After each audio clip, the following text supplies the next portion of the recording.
बिस्मिल्लाहिर्रहमानिर्रहीम। मश्की सेट 5.2 सवाल नंबर 8 इस तरीके से दिया हुआ है कि मुसल्लस ABC का हिंदसी मरकज G जिसके मुहद्दिद नफ़ी 4 नफ़ी 7 है, नफ़ी 4 और नफ़ी 7 है। इसी तरीके से अगर नुक्ता ए के मुहद्दिद नफ़ी 14 नफ़ी 19 और B 3,5 हो तो यानी ये दिया हुआ है, तो नुक्ता C के मुहद्दिदीन मालूम कीजिए। किसके मुहद्दिदीन मालूम करना है? नुक्ता C के। और यहाँ पर G दिया हुआ है और A दिया हुआ है और B दिया हुआ है, हिंदसी मरकज दिया हुआ है। तो यहाँ पर हम फर्ज करेंगे नुक्ता ए के मुहद्दिद नफ़ी 14 नफ़ी 19 x1 y1 B मुहद्दिदीन उसके 3,5 x2 y2 और G के मुहद्दिदीन नफ़ी 4 नफ़ी 7 जो x y रहता है, और नुक्ता C जो मालूम करना है उसके मुहद्दिदीन x3 y3 हैं। इसीलिए यहाँ पर नुक्ता C के मुहद्दिद हमको मुहद्दिदीन x3 और y3 मालूम करना है। तो आइए देखते हैं कि कौन सा ज़ाब्ता इस्तेमाल करेंगे। 3 रास दिए हुए मुसल्लस के A, B और C और हिंदसी मरकज क्या है? G।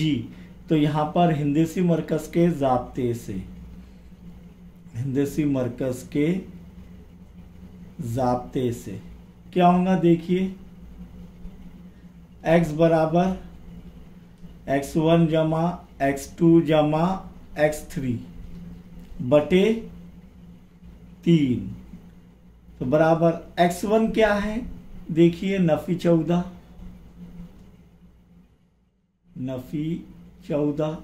जमा x2 क्या है? 3 जमा x3 मालूम करना है, x क्या है? नफ़ी 4 बराबर x1 नफ़ी 14 जमा x2 3 और x3 मालूम करना है बटे 3। तिरछी ज़र्ब करेंगे तो नफ़ी 4 ज़र्ब 3 बराबर, अब यहाँ पर देखेंगे नफ़ी 14 में से जमा 3 गए, कितने बचे? नफ़ी 11 जमा x3। क्यों? क्योंकि 3 तो इससे ज़र्ब हो गए 4 से, तो नफ़ी ज़र्ब जमा नफ़ी 4 ज़र्ब 3 12, नफ़ी 11 इधर से इधर आएगा, जमा 11 हो जाएगा बराबर x3। इसीलिए नफ़ी 12 में से जमा 11 गए, नफ़ी 1 बराबर x3 यानी x3 बराबर नफ़ी 1। तो नुक्ता C का x मुहद्दिद क्या हासिल हो गया? नफ़ी 1। अब y मुहद्दिद मालूम करना है, तो यही ज़ाब्ते से y बराबर y1 जमा y2 जमा y3 बटे 3। इसीलिए y की कीमत क्या है? देखिए, G की नफ़ी 7 बराबर y1 नफ़ी 19 y2 जमा 5, तो ये जमा का जमा रहेगा और ये 5, और y3 मालूम करना है बटे 3। और 7 से क्या ज़र्ब होगा? नफ़ी 7 से क्या ज़र्ब होगा? तिरछी ज़र्ब से 3। Very good. यहाँ पर क्या बचेगा? नफ़ी 19 में से जमा 5 गए, नफ़ी 14 जमा y3। इसीलिए नफ़ी ज़र्ब जमा नफ़ी 7 या 21 बराबर नफ़ी 14 जमा y3। इसीलिए नफ़ी 21 जमा 14, नफ़ी 14 बराबर के अलामत के दाएं जानिब से बाएं जानिब आएगा, जमा हो जाएगा, इधर क्या बचेगा? y3। इसकी कीमत मालूम करनी है। नफ़ी 21 में से 14 गए, नफ़ी 7 बराबर y3। इसीलिए y3 बराबर नफी 7। यानी हमने जो है C का y मौद्दिद भी हासिल कर लिया नफी 7। इसीलिए नुक्ता C के मौद्दिदीन क्या रहेगा? पहले x मौद्दिद नफी 1, फिर y मौद्दिद नफी 7। समझ में आया ये किस तरीके से आया? ये 8वें सवाल का जवाब कि x बराबर क्या आ रहा है? नफी 1 और y बराबर नफी 7। अब सवाल नंबर 9 पर गौर करेंगे कि हिंदसी मरकज 1,5 वाले मुसल्लस, यानी हिंदसी मरकज दे दिया गया क्या है? 1,5, यानी जी की कीमत दी गई है 1,5 एक्स वाई जिसे हम फर्ज करते हैं वाले मुसल्लस के रास h, नफी 6, 2,3 और नफी 6, k है, तो h और k की कीमत मालूम कीजिए।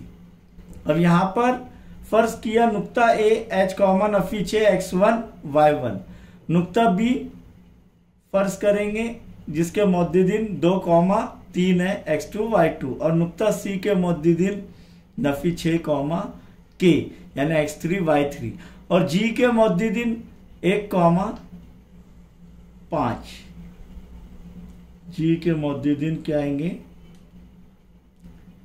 ये ऊपर का ले लिया हमने, तो जी के मौद्दिदीन 1,5 और ये रहेंगे x y, ये फर्ज कर लिया हमने।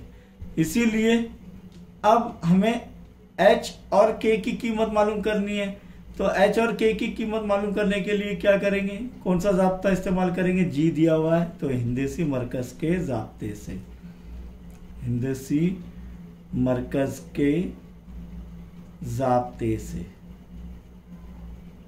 क्या होगा? यहाँ पर x बराबर x1 जमा x2 जमा x3 बटे 3। इसीलिए x की कीमत क्या है? 1 बराबर x1 h जमा x2 2 जमा x3 नफी 6 बटे 3।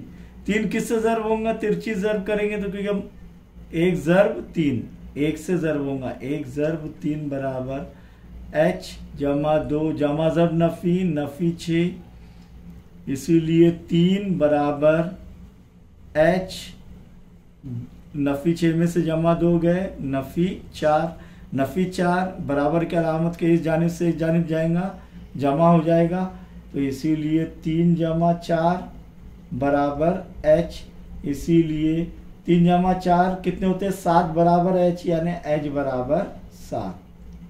h की कीमत हासिल होगी, कितनी है? 7। अब y की कीमत हासिल करने के लिए y बराबर y1 जमा y2 जमा y3 बटे 3। y की कीमत क्या है? 5। y1 नफी 6 जमा y2 3 जमा y3 k बटे 3। 3 किससे ज़र्ब होगा? 5 से, तो 5 ज़र्ब 3 बराबर नफी 6 जमा 3 जमा k। 5 ज़र्ब 3 15, नफी 6 में से जमा 3 गए, नफी 3 बचे जमा k, नफी 3 बराबर के अलामत के इस जानिब से इस जानिब जाएगा, जमा हो जाएगा, 15 जमा 3 बराबर k, 15 जमा 3 18 बराबर k, यानी k बराबर 18। इसीलिए h की कीमत क्या आ गई? 7 और k की कीमत 18।